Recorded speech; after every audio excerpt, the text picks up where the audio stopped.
What's up, everybody? Welcome back to The Run with me, Manny Wilson. Thank you for tuning in to The Run podcast with Manny Wilson, or the Run with Manny Wilson podcast. So anyway, man, I appreciate that. But before I get into it, be sure to follow me on Twitter at I am Manny Wilson. I like to be interactive with my listeners. I like to be interactive with people in general, just talking about sports. And it's fun, man. It's fun. So go ahead and be sure to follow me on Twitter at I am Manny Wilson before I get into everything. And hey, give me some feedback. Let's talk about sports on there. Let's get it going. So I want to get into the topic today.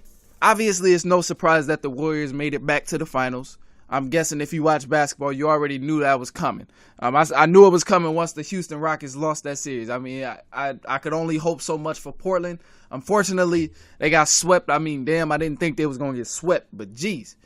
I mean, hey, that's a good team. That's a good basketball team over there, so I'm not going to hate. But today, what I really want to focus on today is who is the better matchup for the Warriors coming out the Eastern Conference? All year long, we talked about, the Celtics can give the Warriors a run for their money. Oh, well, Philly can give the Warriors a run for their money. So now that the teams are narrowed, which two teams actually give the Warriors the best chance of losing the NBA Finals? Which two teams have a better chance of beating the Warriors? Which is the better matchup between the Milwaukee Bucks and the Toronto Raptors? So if you ask me that question, or when that question is brought to mind, I don't immediately go to Toronto, but that decision has moved on and kind of worked its way up. And I'm leaning toward that Toronto side, the Toronto Raptors. I got to go with them. And my reasoning for this is because, one, they have playoff experience under their belt. They got more playoff experience than the Milwaukee Bucks. The Milwaukee Bucks is newbies to this Eastern Conference Finals thing. They don't know anything really past the first round. That's really all they know. The Celtics got them going one year. LeBron, they don't know too much. They have never experienced this far of a run in the playoffs, so they're newbies to this. And if they was to get to the NBA Finals, that's good for them. You know, I'd be happy for them because that's still an achievement. But they're newbies to it. But when you look at the Raptors, let's take a look at the Raptors. Kawhi Leonard, he's an NBA champion, NBA Finals MVP. He's been to the finals twice, and he also played with he actually played with the greatest coach to ever do it. And he has a ton of playoff experience when getting to the finals and actually winning a championship. Another guy on that team, Danny Green, he's an NBA champion. He had some big games in the NBA Finals when he went with Kawhi Leonard in 2013 and 2014. And he's been to the finals twice. He also played with Greg Popovich, who is the greatest coach to ever do it, and he has a ton of playoff experience as well. Serge Ibaka is another player on that team. He played 9 years in the league. He's been to the playoffs all but one time. He's been to the playoffs 8 of 9 years of his NBA career. He has great playoff experience. Some of them were first-round exits. Some of them were just, conference finals. I think it was 3 semifinals and 3 conference finals. But he has a ton of playoff experience under his belt. That's 3 people on a team who are familiar with playing big games in the playoffs. Some of them has touched the finals. Even Serge Ibaka has even touched the finals. He didn't win anything because they were inexperienced and went against LeBron in the finals,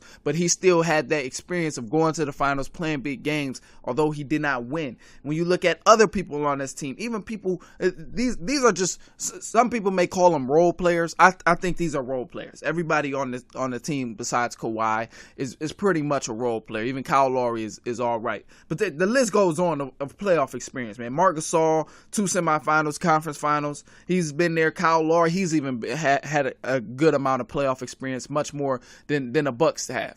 If you look at it in a way, in the comparison way, or when you compare the two teams, I believe George Hill or Paul Gasol has the most playoff experience on that team. But Paul Gasol is hurt right now, so he can't really do anything. But other than that, George Hill probably has the most playoff experience, and that was from when he was in Indiana. That's how it is. So that's a large factor that I take into consideration when I'm comparing these two teams and who can be the better matchup to the Warriors. Because when you look at history and a team who has been to the finals consistently like the Warriors, when they've been there over and over and over again, and they get an inexperienced team, that's usually the game usually ends in 5 games. It usually ends pretty quickly. And even like think back for a minute. Think back to the Dallas Mavericks, Miami Heat. And when the Dallas Mavericks played Miami in 06, it was 06. When they played them in 06, they lost. Dirk Nowitzki lost to the Miami Heat. And then a few years later, in 2011, they actually won. But that was a new Miami Heat team. And actually the Dallas Mavericks was a little bit different too. But because the Dallas Mavericks and the stars on that team, or the star on that team, has had some kind of playoff experience, he was able to help. He was able to help his team more. And the Heat were inexperienced at the time with new players and a new team. So when they got to the finals for that first year, you playing a team who's already been there before. You playing a coach who's already been there. You playing a star player who's already been there before. So he knows what to expect. I don't know what it is. I've never been to the NBA Finals, but something tells me you got to have some kind of experience in the playoffs to be able to win. Think back to Miami when they won when they beat OKC, LeBron's first championship ring in 2013. When they beat OKC, or 2012, I believe. It was around that time. Yeah, 2012. When they played OKC. Kevin Durant, Russell Westbrook, James Harden, they never made it that far before. They were young guys. I get it. They were young guys, but they never made it that far into the playoffs. They somehow got to the finals. And when they got to the finals, yeah, you have LeBron James and D Wade, who just lost multiple times in the playoffs to great teams. They went on far playoff runs. Miami Heat went on far playoff runs in 2012 against a lot of teams. And when they got to the finals against an inexperienced Oklahoma City team, what happened? They swept them. And if that's not enough for you, think back to the Lakers. Think back to the Lakers in 2000 and 2001.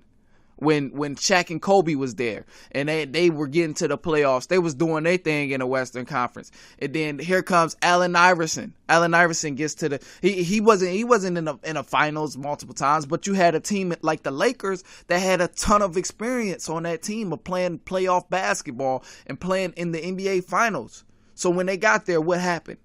Allen Iverson, yeah, they did their thing. They got one game. It was a good series. I mean, some close games. They got one game. But they didn't do anything. They ultimately still ended up losing.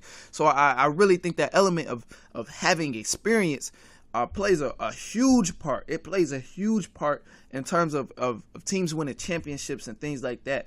And Bucks, they just don't have a lot of playoff experience. And also, I really believe they got to play better. And when you go against a team like the Warriors, or I'm not going to compare it straight to the Warriors right now. I'm not going to do that. I'm going to go straight into just Game 3 and Game 4. I want to look at these last two games, Game 3 and Game 4, with the Bucks and the Toronto Raptors. I noticed that the Bucks, they have a lot of trouble against this zone defense that the Toronto Raptors is doing.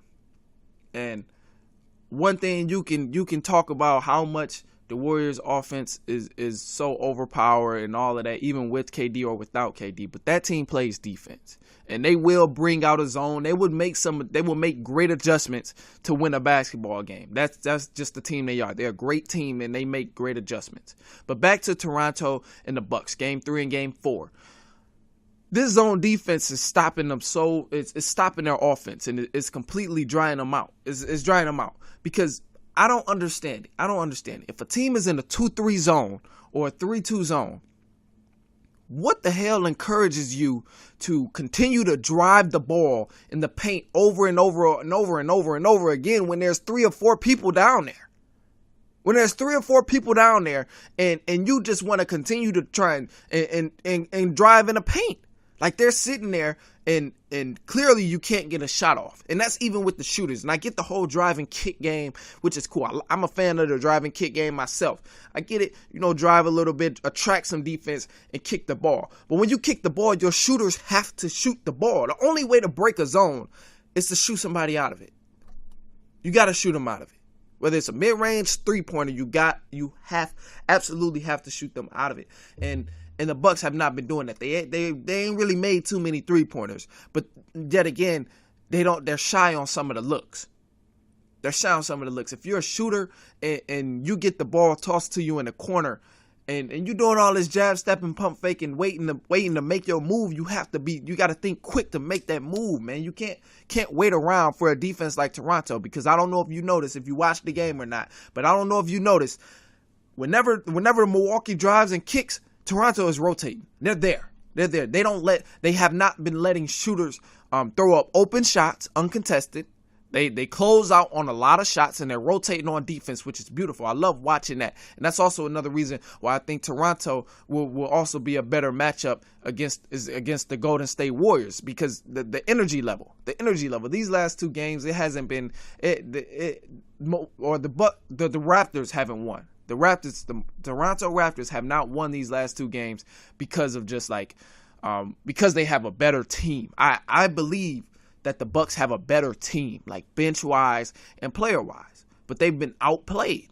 And they have not given a maximum effort on the play. One thing I also noticed with the Milwaukee Bucks is they come out the gate strong. They're going to come out the gate strong. But as soon as the other team go on a big run and things like that, when they go on a big run of about 10 to 12 points, then that's when the Milwaukee Bucks start to get a little flat. They get a little flat. And the energy isn't there. You see people with walking more and more around the court, stuff like that. They start to get flat, and then how most teams really bounce back, and go on a run of their own. Milwaukee does not do that sometimes. I noticed that with them. When they get flat, they have a tendency to stay flat and keep that energy level low. Not everybody on that team keeps that same energy, and part of that is because they fall in love with the 3-point ball, and they either throw it up and they're gonna make it. And I'm all for I'm all for shooting the 3 ball. That's cool, but your energy level has to be up there. Your energy level has to continue to be at a high rate, because if that low energy continues to stay around, you get blown out like you guys did last night. Toronto has been outplaying them on the defensive end and the offensive end. Milwaukee Bucks, what is going on with the paint? What's going on with the paint? Y'all just gonna leave it open, free ride for everybody? Free ride to the paint for everybody? Come get a bucket in our paint. It's only a quarter. Like, come get it. Like, what's going on, man? I don't. That's another factor too. It's some of the small things. It's some of the small things that really that I pay attention to with the Milwaukee Bucks and the Toronto Raptors, and I really just see gaps in between the Milwaukee Bucks in terms of just the small things like running out to contest the shot, fighting over screens, making or talking on defense and stuff like that. It's small things that will lose you a game, especially when you're playing against a great team who's fundamentally sound, or a great team who is playing just outplaying you and playing hard with more effort and energy. It's small things. And I get Toronto still, they still have things they need to work on in order to beat the Warriors. I want to make that abundantly clear.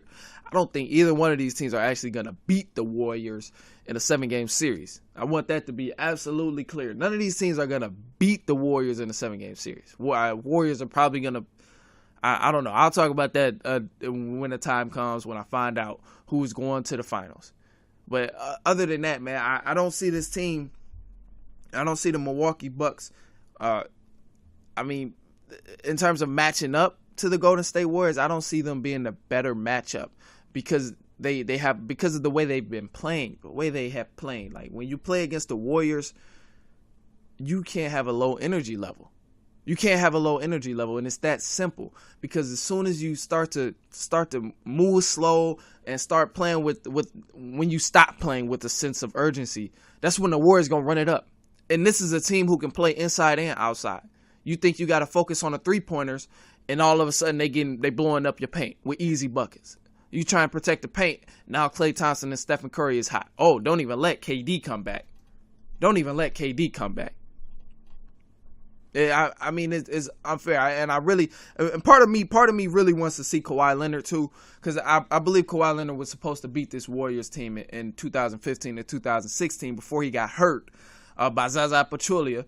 I really believe that San Antonio Spurs team was supposed to beat the Golden State Warriors and go back to the finals, but things didn't work out. Kawhi was hurt. Kawhi is still hurt, so I don't know how that will work out in the finals. But I really want to see Kawhi. I'm kind of interested in seeing Kawhi Leonard beat the Golden State Warriors, or at least compete. I want to see that, because it was a year he got robbed out of when Zaza Pachulia and all of that stuff happened.